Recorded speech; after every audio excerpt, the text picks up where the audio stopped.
Hello, everyone. We're just talking about how a little bit of knowledge goes a long way, and we'll be living proof of that today. Welcome, everybody, to our fortnightly Tech Talk. I'm Peter Lewis. I'm the director of the Australia Institute's Centre for Responsible Technology, and joining me, my partners in crime, Digital Rights Watch chair and founder, Lizzie O'Shea.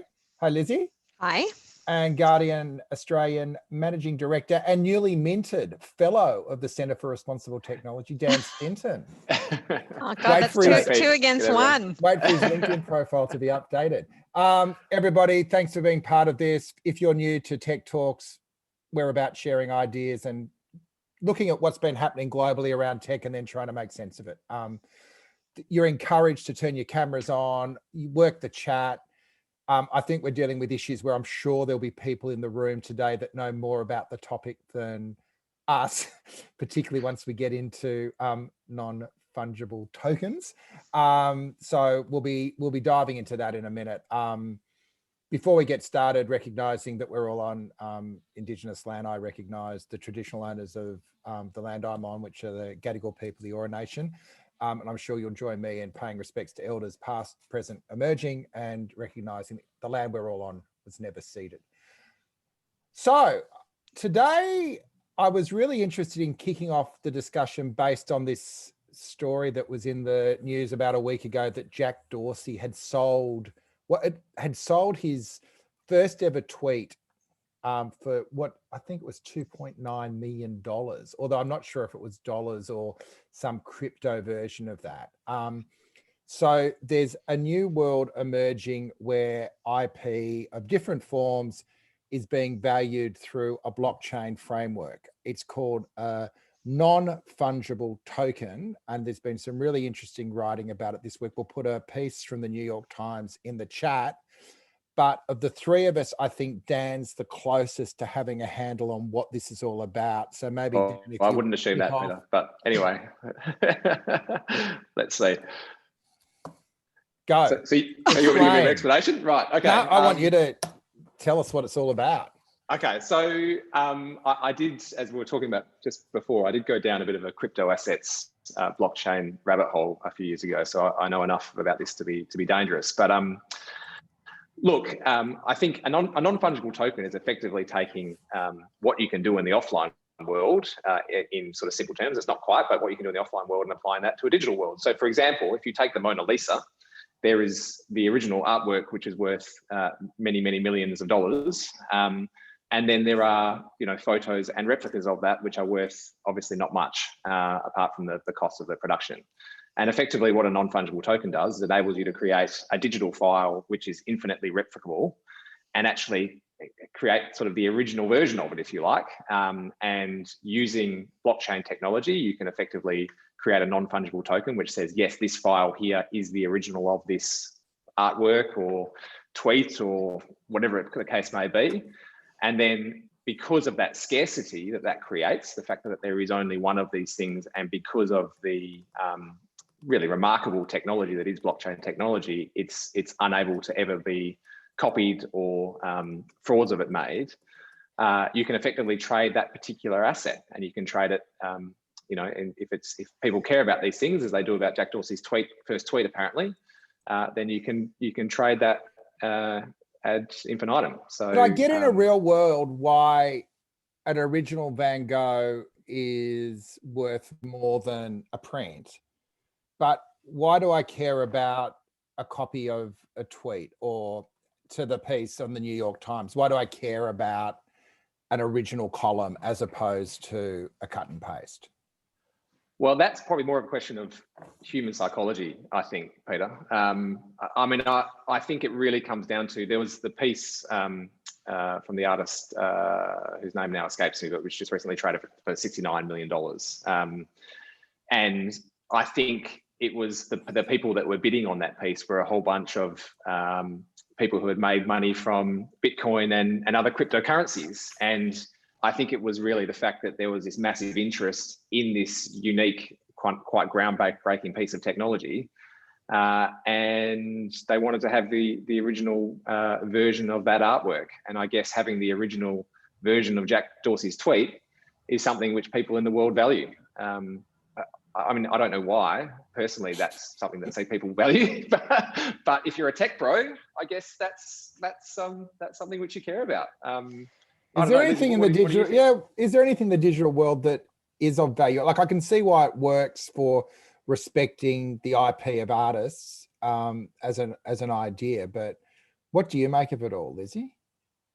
I feel like I've got a bridge that I should be able to sell to these tech bros, because to me, it's like investing in the South Sea company. Like, you know, people may have seen the headlines that there was a NFT house, a digital house that sold for $500,000, and it's a file. And there's real questions. You know, Ken Marous talks about this in his New York Times article, like what happens if the hoster of the files, the person hosting it, eventually it becomes not compatible with a particular format. Does your asset actually represent anything at all, even in the digital world, if even if it's signed cryptographically, if it can't be expressed in digital terms? So, I mean, I find this mildly amusing, I suppose, like everybody else. I wouldn't be rushing to invest in NFTs if I was an everyday person, probably like I wouldn't have been rushing to invest in GameStop either. But what I would say, I suppose, about this is one of the great things I think about the digital age in terms of creative arts, as well as journalism, as well as lots of other kind of media, so to speak, is that you are able to reproduce copies at zero marginal cost of creative products. And I understand that creates a problem in how you fund artwork, to be made, and artists themselves. But it is also a wonderful thing in terms of sharing the human canon of knowledge. You know, the other person that got into a bit of strife this week talking about NFTs is one of the Winklevoss brothers, who had a tweet talking about how great it was that you could now view artworks at any time, or how democratizing this was. You didn't have to go to a gallery. And the reality is you don't have to go to a gallery already to go and see the Mona Lisa, as everybody knows. And I do think it's a distinctive experience going to a gallery to see the original. But also, one of the great things about the internet is it has facilitated the sharing of creative material, including artworks, but also things like books and knowledge in ways that are really revolutionary. That's a good thing. I think kind of the idea that you should be able to sort of shut that market down or create exclusivity is kind of silly from an economics perspective, but also I wouldn't want to see that encroaching on people not being able to use those products and undermining the great sharing capacity of the internet. Now, there is a separate problem. How do you fund artists to make art? And that's a really legitimate question. I think we could do that in lots of other different ways. But essentially, encouraging artists to create products that are valuable to the market, I don't think creates good art either. So I'm really interested in how, you know, blockchain technology and the like might be able to be used in lots of different settings to create indelible records for all sorts of good purposes. I'm not convinced this is worth all the hype, but I also am a bit troubled by the idea that we should be confining how we share creative material on the basis that it necessarily provides an income to artists, when I'm not sure that's true. And I'm not sure it'll mean that we get better artwork as a result. To what extent, Dan, do you think this is a new technology looking for a business model? You know, almost by implication, you know, early internet, early search, early networks was all free. And then there was a business model imposed over the top of it, which we now call surveillance capitalism. To what extent are these NFTs actually an attempt to try to prove some value into the blockchain technology? Well, I think with NFTs, that's a really good question, right? Because does it really make sense to be creating an original file of something which is infinitely replicable? I'm not sure that it does, but I do think it's important that we take a step back here, and I don't think we've talked about this in any of these tech talks so far, and just talk about what the technology which underpins this, which is blockchain technology and crypto assets. I mean, I am one of the believers of that, and thinking that it is absolutely revolutionary. I mean, it is without question going to result in a lot of the choke points of the economy, which is you know, banks and those sorts of things which have control over different financial assets and the like. It has the potential to significantly disrupt that, because you no longer need to have a central organization to be determining something's value. You can basically distribute this out across the network, and that there are substantial benefits for that, I think, because it really is going to have I think a similar democratization over assets, where you're not going to have to be relying on these big all-powerful institutions which charge unreasonable fees in a lot of cases in order to basically play the middle person role, if you like. So look, NFTs, I think time will tell. I think there's likely to be some value here, and there's likely to be some use cases which are going to be really, really beneficial. What isn't in doubt in my mind is that blockchain technology in general and the ability to distribute, if you like, a ledger is something which has got so many applications. And I mean, if you think about it, it can apply to pretty much any asset class. So it can apply to currencies, and we're seeing this with some currencies that have been created, which are now able to operate pretty similar to how fiat currencies do. I mean, blockchain is probably the most high-profile example, but there's many others. But if you attach a unique identifier to pretty much any asset class which is traded, that removes the need to have all of these sort of people clipping the ticket on the way through as those assets are traded. So it's going to be revolutionary. We're just at the starting position of figuring out how revolutionary, I think. Yeah, so revolutionary that banks are pouring a lot of resources into capturing the technology as well, Lizzie. Yeah, no kidding. I mean, sorry, Lizzie, I know you want to jump in. Last point for me, it's not. It also has the potential to be captured by those big institutions. So we've got to be careful of that too, obviously. Sorry, Lizzie. That's okay. I mean, I do think there's a lot going on with blockchain and how it might be used or abused by those in power. Because the other point, of course, is that it is referable to a source of value. You do have to mine these coins, and there's a huge environmental consequence associated with that. Most notably, in the Bitcoin boom, there were huge amounts of resources and energy being used to extract and mine coins, which is the source of value. So, hold on, explain that to me. I don't get that. Okay. Well, so I mean, oh my God, this is really when I should have some prep. This is where we go in the rabbit hole. If you want to come back in 10 minutes. Well, folks. Exactly. I mean, so how Bitcoins are created is that they're created on a regular basis, and the first person to come up with the maths when they're released to claim it, essentially, to put the computing power to work out what the code is, gets to keep that coin. So you can mine coins because they're being created on a regular basis. I can't remember what the cycle is. I think it's every 24 hours or whatever it is. So huge amounts of computing power. Like, it's not a difficult problem to solve, but you do need a computer to do it. You need computing power to do it quickly, and the like. So there's a pull towards people devoting significant computing resources to mining Bitcoin, which they then get to keep and use as they like. So there is a value associated with that. It's where you start to think about Marx's theory of value. Does it come from labor or from natural resources and the like? In this instance, it's not as though Bitcoin is not referable to any kind of value in the real world at all. It's referable to your capacity to do the computing necessary to be able to mine that coin. And in doing so, you're relying on national infrastructure, on computing and hardware that's been produced by real people. So in some ways, I think there's this sense that it's totally devoid or divorced from the material meat space, but in fact, that's arguably not true. And that there will be very serious environmental consequences with a system that encourages this kind of approach to mining and the issuing of coins. So not all coins are issued like that, but Bitcoin is. So the point I guess I'm getting at is that there is consequences that we have to think about, and particularly in an environmental sense. And then there's also ways in which we can do these things, I would argue, some of these systems without having to rely on computers at all. What I mean by that is one of the arguments for Bitcoin, for example, could be on the use of blockchain, I should say, could be on the use of housing titles and securing who knows what about what housing title and who it belongs to. So at the moment, when you buy a house, you get a title deed, and you could put that in a blockchain so that it's an indelible record of who owns what. There's no doubt about who owns your house when you buy it. We also already have a system like that. It's called a torrent system in Australia, and it's been used around the world and exported. So instead of having to collate together various documents that might give rise to the title or interests that other people have had that have since been discharged, like that you might have traditionally had to do in somewhere like England, you can actually have an indelible record that's backed up by a guarantee of government if there's an error in it, but it's in paper format. And so really what you're saying there is we're going to have a system that is no fault if there's an error, but government will step in and fix it if necessary.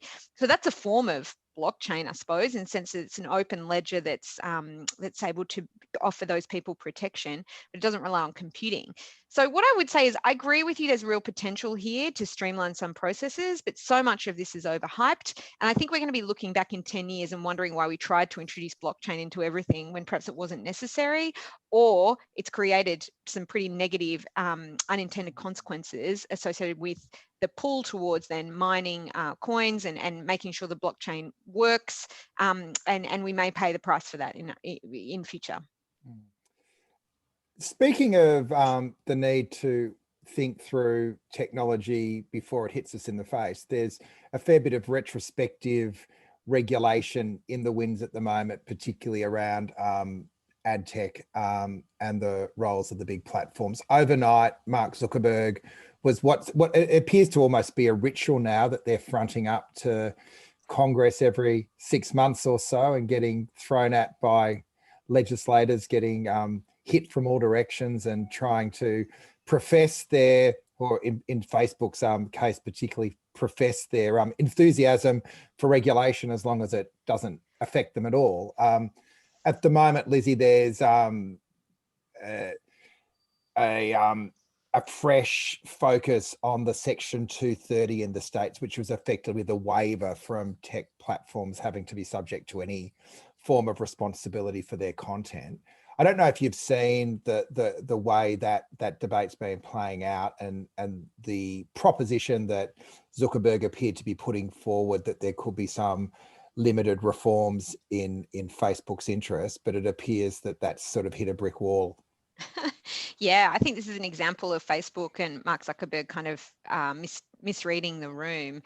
So Section 230. What a shocker. Why are we surprised?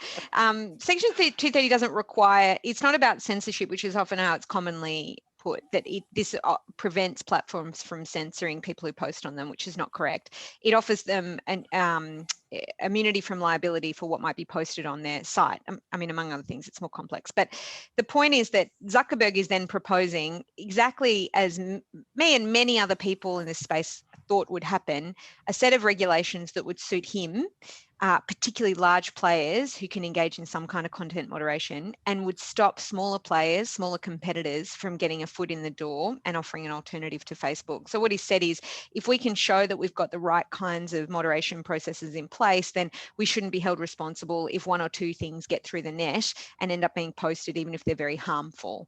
And essentially asking Congress and governments everywhere really to give the benefit of the doubt to Facebook to implement those complex moderation schemes so that they don't have to legislate around harm or harm prevention online.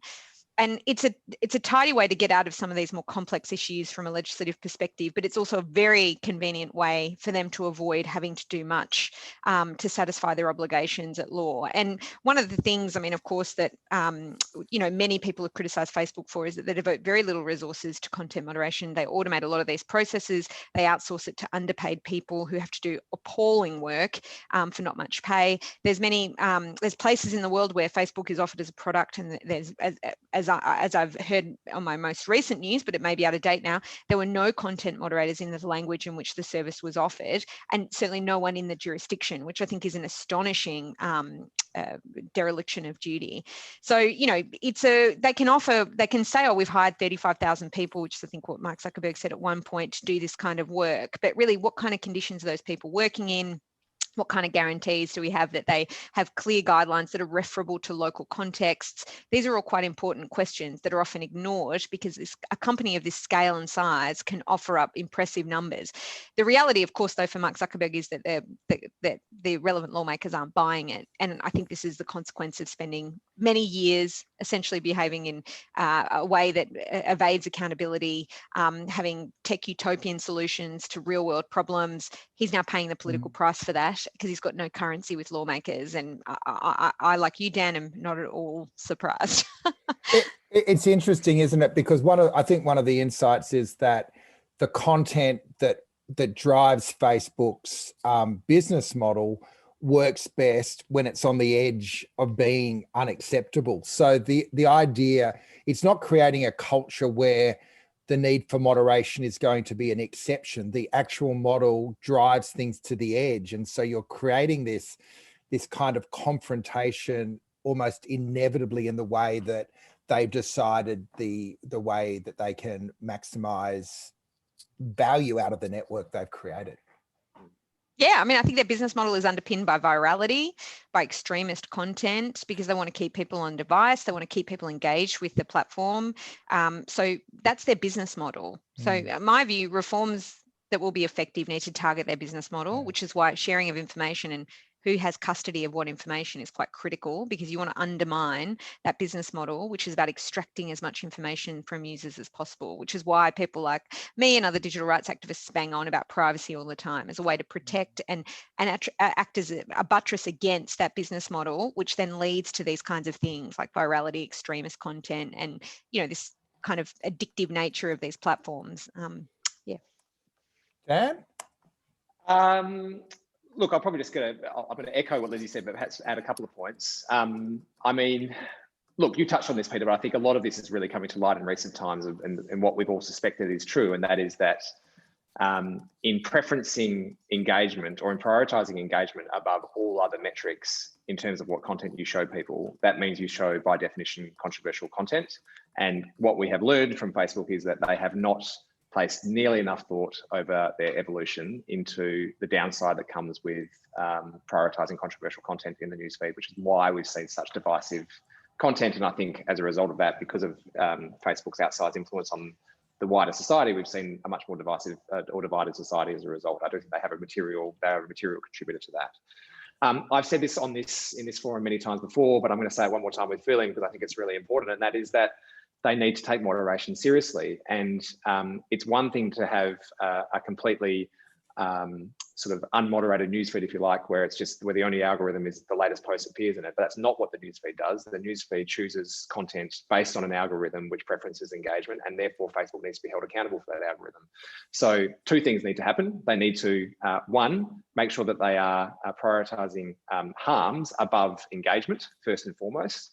And two, they need to take moderation seriously. And I'm sorry, 35,000 might sound like a really impressive number, but it's not. It's not. And to Lizzie's point, many of these people are woefully underpaid. They're mostly outsourced. They're mostly in foreign countries.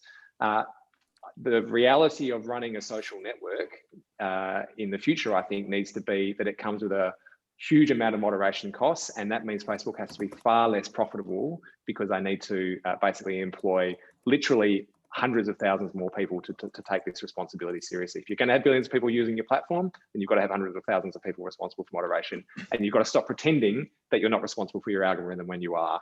And last point on this, just on where we started, I mean, pulling up the ladder behind them as they've built technology so that no one else can compete with them in terms of saying, look, every social media network going forward now just needs to have technology which says, you can spot harmful content, and we've already built it, and it was really expensive to build. So therefore, that needs to be the standard. I think is just typical. I mean, seriously, it's just appalling. On that point, on that point, there is a fantastic doco called The Cleaners that was compiled by an American academic, Sarah Roberts, about the life of content moderation in a Philippines block of office, where people are just being subjected to traumatic flagged content second after second after second. That is not the way to build a network. Now, joining us and I don't think he wants to sort of ask this personally, but John Davidson, who writes a great column on tech in the AFR, actually reached out before today and said, do you guys have a view particularly around what's going on in the States, but particularly in relation to the court case that was handed down this week around Mayfair 101, which was an investment fund that was found to have been using deceptive advertising, but the ads were actually the search terms that they bought in a Google search. And whether this is another area where, you know, we talk a lot about the use of surveillance capitalism in terms of people being pushed into particular behaviours, but this is really just using a platform to spread disinformation, but through a commercial lens. I don't know if you've had a look at that case, Lizzie, but where do you think this fits into the debate we're having about placing a rules framework around the way that the platforms make their money? Yeah, this is a really interesting question, I think. I mean, there's standard misleading and deceptive conduct, which is the kind of conduct that consumers are protected against in consumer law. And then there's issues around what is the role of a platform that advertises somebody who might have engaged in that conduct.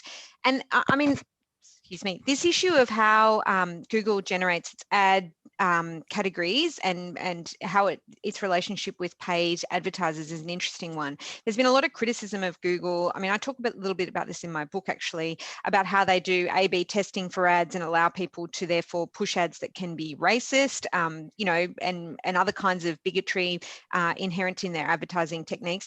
A lot of the things that Google says is, oh, well, these are automatically generated ad categories. We don't approve every single set of AdWords that might be associated with the product or audiences that are that a company might be looking for. But you know, I don't think it takes much to, when you're delving into this field, to feel pretty uncomfortable about how this works. You know, Kathy O'Neill has written a great book about this. It's an American book, but obviously you could see how it could apply here, where she talks about how companies use really predatory practices to get access to sets of people who might be willing to buy their product. And the example she returns to a lot is actually private tertiary education providers in the US, which often have their debts underpinned by the federal government. So they just need to get students through the door, and huge numbers of them don't ever finish their course, are saddled with debt for a large portion of their life, and that's underpinned by the federal government. Anyway, she talks about how there can be things like fake job ads, for example, that get people to call in who are interested in that, and then they get shuffled off to a third party, which is a tertiary education provider, a private service, which then enrolls them. And you do start to wonder, at what point does the advertising platform, if it knows it's being used in this way, what point will they become responsible for permitting misleading advertising on their platform? I mean, companies have advertised in all sorts of newspapers and traditional media for a long time, and it's usually the case that the platform that provided that advertising is not held liable. But this is really kind of spoofing the ad process so that the users may not realize that they're getting a particular kind of construction or the like of what the company is offering, because of the platform itself permits that without any real scrutiny from the company. So I think Google's been under a bit of heat for a long time to stop allowing these automated ad categories and audiences to be created. And this might be another reason that courts eventually clock how sophisticated these methods are for attracting, for predatory businesses to use to attract customers who might be otherwise not prepared to invest in them. I must say, it had never occurred. We talk a lot about misinformation that's circulated on platforms, but the idea of the search engine term or the ad word being the misinformation, I find fascinating. Also in a political context as well. So as you know, political parties who put out an ad in traditional media have to prove that there is a factual basis for us. I've made lots of these ads. You've actually got to go through a process where at the very least you attribute your claims to a newspaper article. Sometimes the newspaper article is something you've already pushed out there so you can run the ad, but there is at least an anchor point, right? In digital, there is no, you can pump anything out there you want, right? But then taking it to search engine and AdWords is a whole nother level of being able to, without any sort of fact basis, sort of run persuasive hook and dive operations. TR in the search was sort of pointing out that there were a few weeks back when if you entered Christian Porter into a search engine, you were getting links into content that wouldn't have allowed to have been published in the media at the time. So it just feels that this is just another area of Wild West, isn't it? The way that that the AdWords are sold off and used. And Dan is, you know, a purveyor of the dark arts. What are the frameworks there? Well, it's interesting, right? So I have direct experience with this at The Guardian, right? Because we participate in programmatic advertising and, you know, a really material proportion of our revenue comes from that. And that's what we've talked about in here lots of times, but just in case everyone's unaware, it's you effectively, you put your advertising inventory into an open marketplace and then advertisers can bid on it. All well and good in theory, but the problem with it is that you never know who the advertisers are. We never really know who the advertisers are who are bidding on your inventory. Now, we go to quite extreme lengths actually compared to many other publishers to try and put protections around that. We have whole categories which are excluded, fossil fuel advertisers, for example, gambling. There's a whole bunch that we don't allow in The Guardian that other publishers might.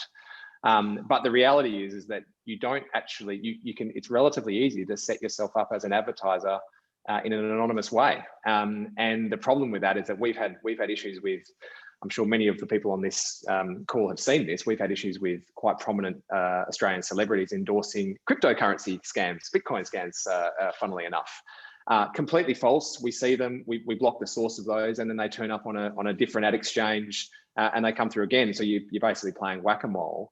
And there's literally nothing we can do about it other than be really vigilant. And every time we see them, block them until they turn up the next time. And they sort of tend to go in waves.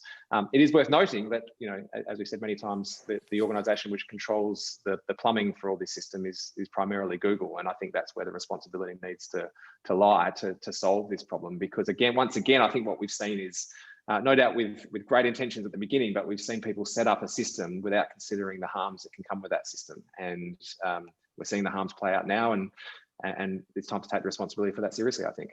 Yeah, or I would say that the system is extremely profitable for Google for a reason, because they automate these processes and don't take responsibility when they've gone wrong. Like normally, if it was a print newspaper, you'd have to lay it out. You'd have some idea of what was going on. Like you could still advertise investing in the South Sea Company in The Guardian. But the point is that you would have, there's a bit more friction in the process. Part of why they're so profitable, Google is so profitable, it's created this architecture which is almost frictionless, which allows people to advertise in ways that are deceptive, in ways that are bigoted. Anyway, I can explain more about that example if you're interested, but yeah, I think that's the point, that like the way there is, they should have to, it's not that we're trying to impose expenses on a company. The company is profitable because it outsources the costs of its business to everybody else to bear. And that's what I think is at heart the problem. You just touched on something really interesting there. Sorry to jump in, Peter, but this is the consistent theme, isn't it? You see this with Facebook with their content moderation. You see this with Google with its advertising plumbing, and that is that there's sort of in automating everything, there's no recognition of the harms that can be created, and you effectively outsource the problem to other people to solve, who often, in some circumstances, as the example I just gave, just can't solve it. It's like it's technically impossible for us to solve it, and then wash their hands of the responsibility. I think this is where there needs to be a reckoning here. You can't just allow everything to be automated and say the internet will fix it when there's these very real harms in the real world taking place. And ultimately, that's the only thing that's going to solve it, is if, again, you take your responsibility seriously, be that with moderating advertising or moderating content. I mean, I think they're both really important. It's effectively has the potential for harm in both cases. Well, Liz just jumped in though, and she said public shaming seems to work in the chat, which I think is 100% correct. Like people like Julia Angwin or from ProPublica, she's now at now I've just forgotten the name of the newsletter, but I'll find it for you and put it in the chat. She does investigative journalism into how these practices work. She uncovered that Facebook was using a form of digital redlining so that you couldn't advertise certain houses to people of particular races on Facebook, or LinkedIn would have age discriminatory ads for jobs and the like. But it's only really through journalists doing this kind of work, because all of us individually see a different kind of web based on what companies know about us and what they know us to be as consumers. And it can mean that you can't even identify when these kinds of practices that in the real world would be clearly discriminatory in breach of all sorts of laws are almost indetectable. So you can't even figure out that there's a problem, let alone realize that you can't even fix it. Like this is part of the big problem why you need journalists working on this full time. So I'm hoping, obviously, all the people that Dan's hired as a result of the media code will now be full time on figuring out why these companies are so bad. I was about to jump in and say, so that sounds like you're in furious support of the News Media Bargaining Code and its ability to fund journalism. Dear. Which, dear. I'm not sure if that's what you're saying, actually. But anyway. It's worth just marking at that moment, though, also the next wave of the ACCC reform process is actually ad tech. There is an inquiry on foot at the moment. On one level, it is highly technical and inside football, but there is also at least one influential organisation calling for that to be expanded to actually bring in the public data protocols and the whole sort of, there's a parallel review of privacy law going on that's going to be slower than a wet week, as long as particularly the current AG's in the chair. But it seems to me that if you want to get ad tech right, you've also got to get citizens' rights into that equation as well. So I don't know where the Guardian's going with the ad tech query, Dan, but it seems that the opportunity to get this right will be in expanding the scope of what's being looked at here. Yeah, that was our central point of our submission, actually. Look, to take a step back, I think that the ACCC's interim report was quite promising. Once again, they've identified quite complex issues and got to the heart of what the main problems are, and I think they're to be commended for that. But it is difficult for the ACCC to carry out this review of the ad tech ecosystem without also considering privacy. I think we've touched on this before, but again, the ad tech runs on consumer data, and therefore doing it in the absence of some guardrails around privacy is kind of fighting it with one hand tied behind your back. So we really, as I've said many times before, and I'll keep saying it, we really need to have purpose limitations on the collection and use of data. That is the only thing that's really going to mitigate the power of these really large digital platforms and their control over ad tech. And so you can't do one without the other, in my view. You basically, you have to have guardrails around the collection and use of consumer data, and then use that to improve the ad tech ecosystem. You can't do one without the other. Do you guys have a view on ad tech at Digital Rights Watch? I assume you're closer to ban all the advertising altogether, Lizzie? Which is a campaign that I noticed this week. I'll put that in the chat.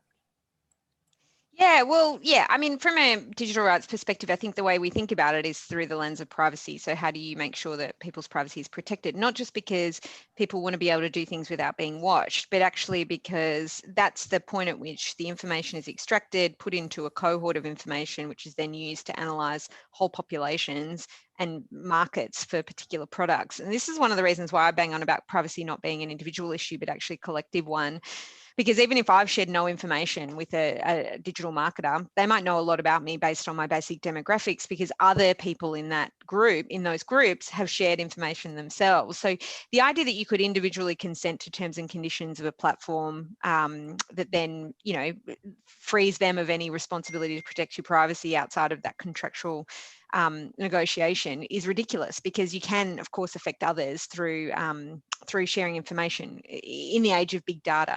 So, I mean, that's primarily how we think about it. I think there's lots of work we could do in the Privacy Act, which is also under review as a result of the ACCC report into the dominance of digital platforms, to look at how you could kind of stop that, and particularly the sharing of de-identified or anonymized data, because that's really what I think is going on here in the background behind the, you know, the shiny screen of the web that we engage with. Huge amounts of data changing hands through data mining companies, through social media platforms, and in the hands of government as well, to be analysing populations using this material. Well, one way we could stop it is by saying that data that shouldn't be shared without consent, even if it's de-identified, and there'll be exceptions for things like medical purposes, because you'll have to go and get consent and the like, but you actually engage users in the process and talk to them about what their data will be used for, rather than allowing the shadowy economy to continue, because largely most people don't see it as they engage in the web every day. They might have a sense of it, but it's not anywhere near as clear what's going on. So that's why I'm excited for a light to be shined on this industry, because I think it will shock people at how this works. And I would like to move beyond the ACCC's kind of framework of, oh, well, let's improve the market, let's, you know, remove the monopolistic tendencies within it, and instead start talking about, well, let's start respecting users' rights online, and understand that people have an inherent right to dignity and to freedom from surveillance, and to freedom to collectively meet with people, to have an association without that being used in some way by a data mining company against them at a later point. There is, I've put in the chat that the call to ban surveillance advertising, which I think is being driven by a bunch of the progressive organisations in the States. What's the alternate though, Dan? Like, for a business like yours, if these guys got their vision up, what happens to an outfit like The Guardian? So this is a complicated problem to solve, right? Because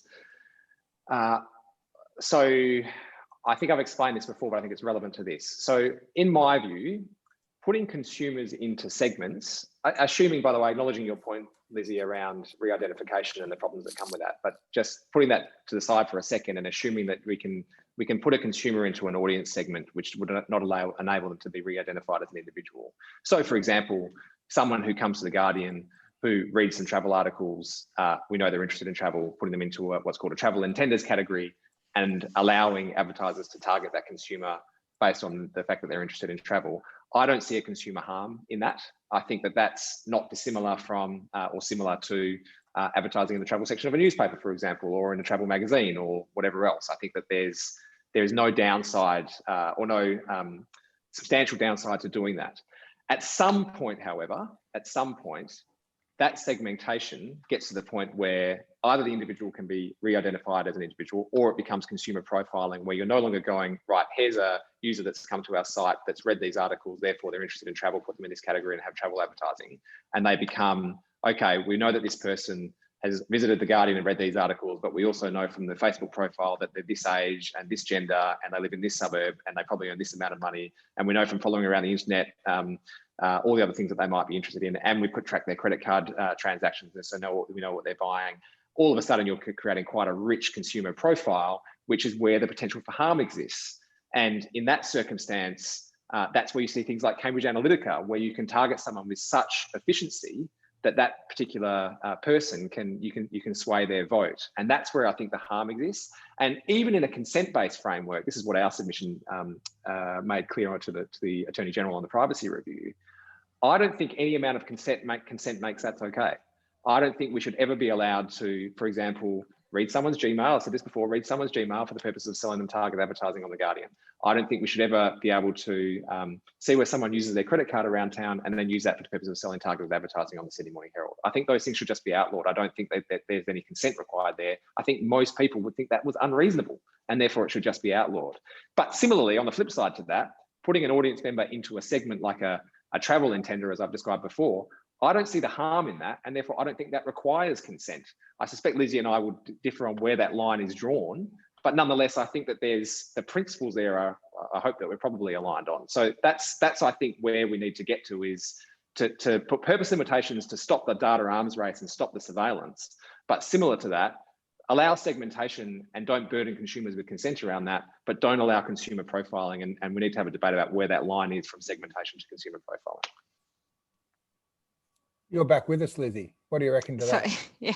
Yeah, like I understand what you mean, Dan. I mean, I think there are degrees, but there is a problem in the sense that there was I've talked about this example before, but 730 uncovered how a bank, NAB, was selling or was handing data over to a third-party data miner, data broker, who was then on selling it to a gambling company, and that those insights were being used to inform a $500 million gambling advertising spend by Sportsbet. And that's obviously pretty significant information for Sportsbet to know about who their clientele might be. So I understand how, there's types, harm may be one principle, but then maybe there's also a role for a fiduciary sense of these things. So if it's information that's particularly personal, at the moment, the Privacy Act deals with health information slightly different to other kinds of information. But, banking and finance information, maybe that should also be treated with utmost trust. So you can only share it if it's in the interests of the person about whom the data relates. So instead of then it being about harm, it's about imposing obligations on the person who's collected, held and managed the data. And that's a better approach, I suppose. There's one argument that's a better approach rather than say relying on them to consider whether there's harm associated with that. And I think there will be, unfortunately, unintended consequences in a good way, I think, for privacy, but perhaps not a good way for digital marketers and for companies that rely on digital marketing to get by. I mean, I'd like to see companies that rely on digital advertising looking at alternatives to the revenue streams that come from that, except in the most limited ways. So I don't know, I'm okay with the idea of harm being a guiding principle here, but I also think we need to figure out who holds power, and it is these companies, and they should be be frightened of being exposed for doing the wrong thing, and their primary lens through which they should be thinking about how they use this information is what is in the best interests of the individual, rather than how can I make money off it in the least harmful way. I suppose that's what I'd say. I think I agree with you, by the way, Lizzie. I mean, I think, I take your point. Maybe looking at it through the lens of consumer harm is not enough. Maybe we need to look more broadly than that. So, I mean, I think I take your point on that. I think there's an important debate to be had, though, around where you draw the line when you consider harm or personal information or whatever else. The problem is that debate's not even being had. Yeah, and I think let's have that debate and figure out where the line is, and then outlaw what's on the wrong side of that line, not necessarily require consent on the vast majority of things which are on the other side of that line. And maybe there's a small number of use cases where consent makes sense. But I think the problem with GDPR, as we touched on previously, is that when you put it back on a consumer and say you've got to consent to this and this and this, as a consequence of that, everyone just consents to everything because they're too exhausted to read all the terms and conditions. So it feels like we've got to take a different approach here, where we debate the line around profiling versus or reasonableness versus unreasonableness. And then once that debate is had, and hopefully, you know, there's some consensus around it, at that point we stop burdening the consumer around what consent is required or not. I want to round out this discussion with some hot takes on a bunch of issues that have sort of popped up over the last weeks and see if they all come together in a line. The first one is Trump wants to build his own social network. Is it possible to build a social network around an individual? And if it is, what's it going to look like? Do you want to go first, Lizzie, or do you want I just have a feeling it's going to be like a podcast, isn't it? It's going to be like Alex Jones. I mean, yeah, sure. He had the White House media desk. I mean, I don't know why that didn't really work for him, but I mean, look, I'm sure Substack will offer him advance. I don't. Look, I mean, I suppose you can, but I think what was of interest to the media, who are the people who are most obsessed with Twitter, I have to say, was that he was the president, and he was, you know, so clearly, you know, violating all the rules of the conduct of president that we normally expect. So I don't think he's going to be as interesting, but I have no doubt it could be a focal point for organising and the like. But I don't think he'll manage to build a whole network. I mean, YouTube, podcasting, these things already exist for right wingers, and so, yeah. But I'll throw it out there. I actually would be. I don't necessarily wish him badly, because I would like to think that it is possible to build something fresh for a purpose. Now, I don't agree with his purpose, and I don't love his megaphone, but if the idea of a better way of making the web work are a series of networks rather than a ubiquitous one, surely we should be wishing him well. Dan? I think that's a really good point, Peter. I mean, I think you're right. What we all want to see is not just Facebook and YouTube. We want to see a variety of networks. The problem is that the networks have network effects, and therefore it's hard to sustain lots of different networks. But I reckon his power was that he captured a ubiquitous network, and if he just wants to build his own base, is that bad? I don't know. Look, good luck to him. I mean, it's going to be another version of Parler or the like, where you're going to have a whole bunch of right-wing people. And I'm sure he will get millions of people onto it. I'm sure of it. And I'm sure that they will rail against the New York Times and the Guardian and every liberal media organisation in the world, and they'll all feel really great about themselves. And I'm sure that there'll be enough of them there that someone can make some money out of advertising.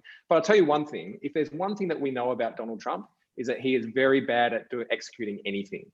And so therefore, I just don't know if this is going to, you know, I'm sure this might, while it's got his interest for the next week or so, sure, it might gain a lot of attention. As soon as he realizes that he doesn't have the influence that he had on Twitter, my suspicion will be he'll move on to something else, and this thing will die a slow death, and it will just become full of the crazies that are, you know, interested in saying how bad the world is. So, you know, good luck to him. I take your point though, Peter. I don't want to sound too Although Lucy's pushing back pretty hard in the chat. Do you want to come up and push back in real life, Lucy, or do you just want to just razz us from the sideline? I mean, yeah, because while you find Lucy, who thinks that 8chan, 4chan, are these things really what we need to have? I mean, anyway, Lucy's got something more sensible to say than me, but I'm surprised.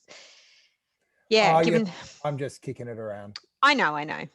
Oh, I like razzing from the I like razzing from the chat. I'm surprised to hear you guys say it. I mean, we spent the first bit of this talking about Facebook reducing harm and sort of how to content regulate. And I think having, you know, we can push these networks around and try to figure out what the best ways to regulate them are. But ultimately, you know, there's a merit to certain types of people sitting in charge of them, and having, you know, extra conservative networks like that pop up and pull a lot of people, you're not going to have the same sort of push and pull that you have with Twitter and Facebook and Reddit and whoever else is in the space now. It's, you know, it risks, I think, becoming sort of in the Chan really unregulated, super toxic territory. Imagine the sort of advertising that would happen on those networks, and you're not going to have any sort of content regulation. They're not going to care. Yeah, I was very surprised to hear you guys be so excited. I like to surprise you. Well, while we've got you, what's your hot take on Instagram for kids? That's the other big development we've been hearing. This. Another great idea. Yeah. I mean, it's hard because there's we have a lot of content regulation for kids. When I was a teenager in the US, we had like parental advisory. That was the age of parental advisory on like CDs. I think my NSYNC and Backstreet Boy CDs came with parental advisory. And my mom had to come buy me tickets to go to the movie. You know, we regulated these things in like very real ways. And so now, you know, kids are given phones at like 4, 5, 6-year-olds sometimes, or iPads. So if they have access to some of these social media networks, I think that's pretty concerning. I'm not sure that creating a new network for kids is the way to solve that. Like, I'm not sure I would want my kids to be scrolling through Instagram the way I do on a Saturday night when I've had too much wine. It's not a great pattern, and I'm not sure I would have reached the like development stages I did as an adult. So I actually don't think that's about the social media. I think that's more about actually like education and how we treat kids in formative years, or at least that's like how I would look at it. And I don't buy the argument you teach kids on technology, you teach kids off technology to use technology. It's because the pull on a platform like this is just going to be reinforcing the business models that underlie it. Yeah, and they learn to interact with it from a really young age. So a lot of I quite like delving into the internet now, and the sort of how kids and like teenagers are perceiving like the filter phase of things, because they are so interacting with like the TikTok and Instagram filters, and even Snapchat before that had the same. They're growing up with like platforms that completely distort their image, and so now there's this new trend of this uncanny valley. I don't know if you guys have come across this, but it's basically like celebrities kind of looking almost like aliens, like this distorted, like large eyes and extremely slender faces. And the term kind of comes from like robotics, and uncanny valley is like when robots start to become too human-like, but it's becoming like this influencer trend among the younger generations. And they're starting, you know, so I think that like body dysmorphia and the perception that's going to come to these kids on platforms through that, you know, it seems harmless that you look like a Disney princess in a filter, but I think it can be incredibly harmful, you know, to kids who are, you know, between the ages of 8 and 14. Like, I don't know what that does about their own perceptions of themselves. Well, there's a lot of people in the chat. Dang. That's really run it off. Yeah. Let's not forget also, by the way, that this does give Facebook a runway into collecting a whole bunch of consumer data on people that are too young to know anything about the internet and its potential harms. So I think it's terrible. By the way, Lucy, I think you make a really good point about Trump's network, just to go back to that. I mean, I was dismissing it because I don't think it will be successful, but I think you're right. I mean, I think this is a point, like, you have to take moderation seriously. And do we think that Trump will take moderation seriously? Not a chance. So yeah, it's a good point. Maybe there's more, maybe it's a bigger concern than I realized. And to that point around algorithms, Lizzie, I've noticed I've got a 14-year-old and a 17-year-old.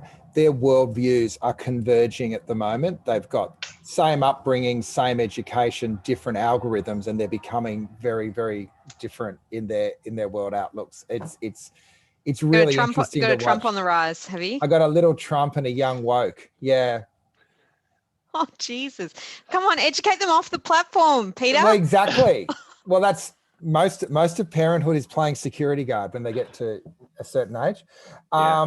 Look, we're almost out of time. The final thing we're going to look at was just the new appointments of the Biden administration. I don't know if either of you have got any views on both Tim Wu, who I know Dan has referenced regularly in these chats, and Lena Khan, but this is signaling that there is the building blocks of maybe something significant happening in the States. I'll jump in if you like, Lizzie. I'm thrilled with these appointments. I think they're both inspired. I think they're both amazing people, and I think this is just signalling that they're going to take competition policy and antitrust seriously. And I think I could not think of two people who are better placed to be able to advise the government on this. So I think it's really exciting. I think we're finally going to see some action, or at least I'm hopeful that we're finally going to see some action on antitrust in the States. So conscious of time, so I might just leave it there, but I think they're great appointments. As always, final word, Lizzie?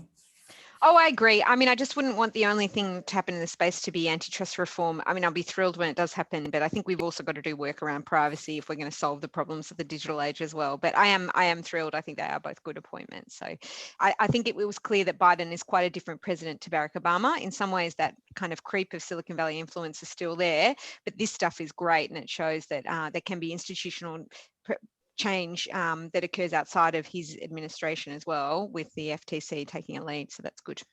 Excellent. Well, on that positive note, and apologies to everyone I've offended by wishing Trump well. It was probably slightly tongue-in-cheek there, but it will probably come back to sit alongside my support for News Limited and the Morrison government as my new defining characteristic, as someone walking the walk to the other side of politics. On the dirt file. Yeah, absolutely. Hey, have a great weekend, everybody, and thanks for being part of it. We'll see you in a couple of weeks.